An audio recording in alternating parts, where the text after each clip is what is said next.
Go ahead, John. Are you able to hear me now?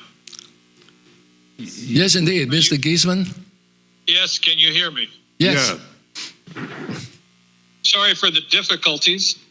This is John Geesman, attorney for the Alliance for Nuclear Responsibility. I want to revisit the colloquy between Dr. Lamb and Dr. Budnitz, Mr. McWhirter, as it related to the Unit 2 main generator outages. And I also want to emphasize from the outset, the Alliance for Nuclear Responsibility's remit is substantially broader than this committee's. Mr. McWhirter described PG&E's response to the outages as appropriate and competent.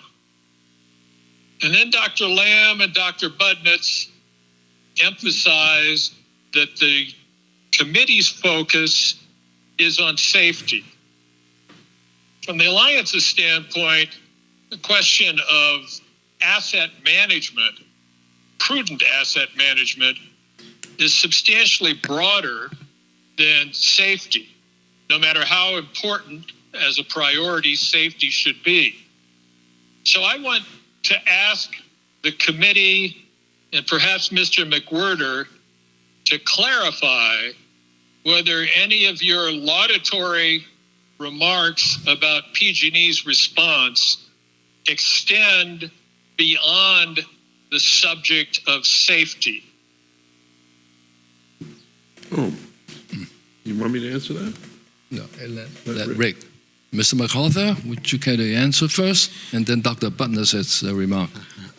I think I understand the question. Let me take a cut at trying to explain a little further what I'm saying. John Geesman, can you hear? Yes. Okay. Good. Let's say that this event, that they hadn't modified the generator, but the generator developed this problem and they had to respond to it over time. The way they've responded to it, in my perspective, is appropriate given the conditions, given what they observed at each stage, the actions they took.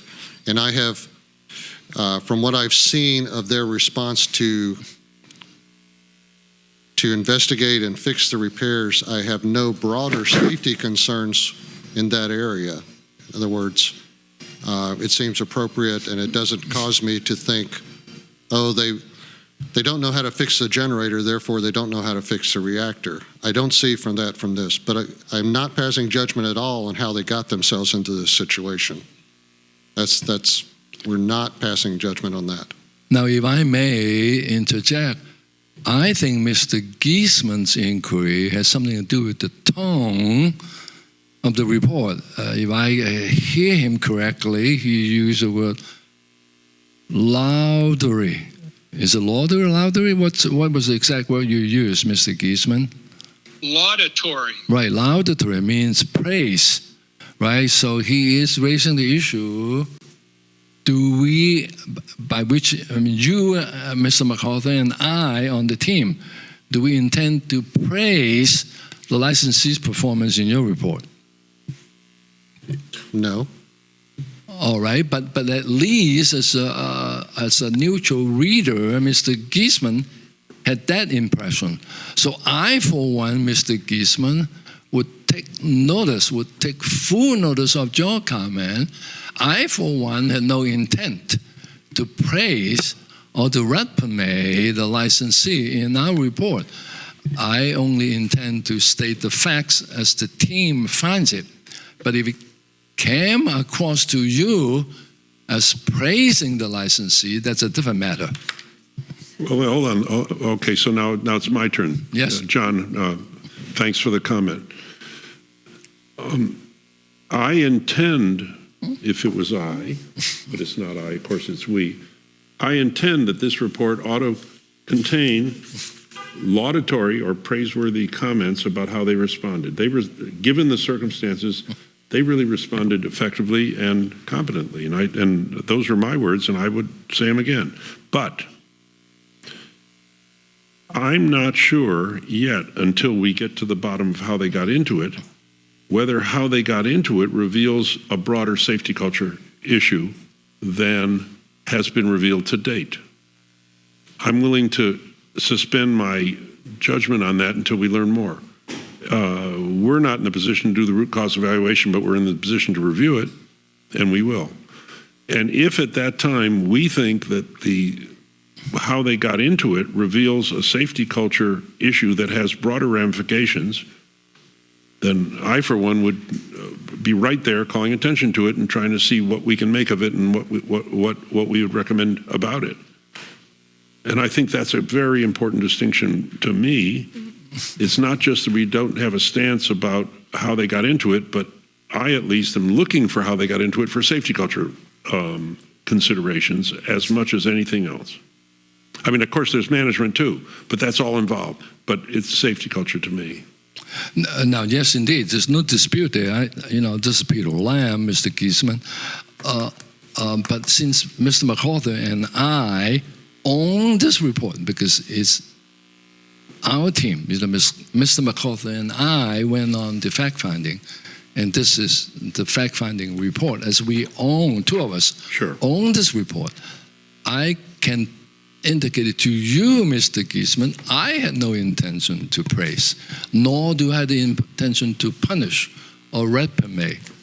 My agenda is strictly, I would being agnostically state the facts as I see them. Right? As you probably, as we interact on numerous occasions, I am neither a proponent of this technology nor an opponent. So I hope that satisfies your inquiry. Okay. And if it does, then we will move on. Any additional comments, Mr. Geesman? Well, I have one right here. I'm looking at the slide. And I assume, I haven't gone to my computer to look at the fact-finding, but I assume that the words on the slide mirror the words in the fact-finding report, which is yours and Rick's.